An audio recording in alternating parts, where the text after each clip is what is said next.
అమ్మ నేను ఇక్కడ ఒక యాంగిల్ రాశాను, ఆ యాంగిల్ ఏంటో మీరు గెస్ చేయాలి. ఓకేనా? Okay start. Sorry wrong. Correct. అబ్ట్యూజ్ angle ఎంతో కూడా చెప్పాలి. 90 degrees to 180 degrees. ఓకే ఇప్పుడు ఇంకొక యాంగిల్ రాశాను. ఓకేనా? గెస్ చేయండి. Obtuse angle. కాదు, సారీ. Complete angle. కాదు తల్లి. Reflex angle. ఎంతో చెప్పాలి. 180 to 360 degrees. Correct. Reflex angle 180 to 360. Angle మార్చాను. Start. Straight angle. Very good. Straight angle ఎంత చెప్పాలి? 180 degrees. Okay straight angle correct. Next ఇంకొక యాంగిల్ చెప్పాలి, గెస్ చేయాలి. Acute angle. ఎక్యూట్ యాంగిలా? కాదు, sorry. Right angle. Very good. Right angle. Angle చెప్తేనే angle ఎంత? Right angle. 90 degrees. Okay correct.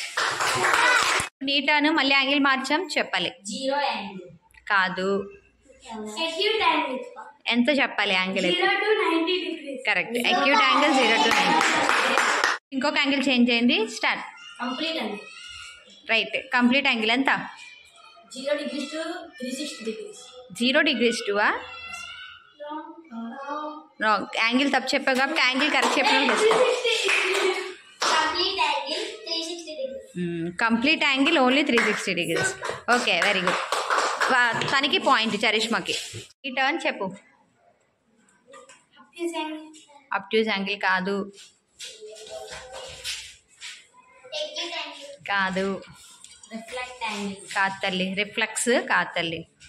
Right angle. కాదురా. Complete angle. కాదు. Zero angle. Very good. 0 angle ఎంత? 0 degrees. ఓకే అయిపోయింది. ఎవరు అస్సలు గెస్ చేయలేంది. ఓకే నువ్వు పిట్, మిగిలిన వాళ్ళు ఉంటారు. నెక్స్ట్ కంటిన్యూ చేద్దాం.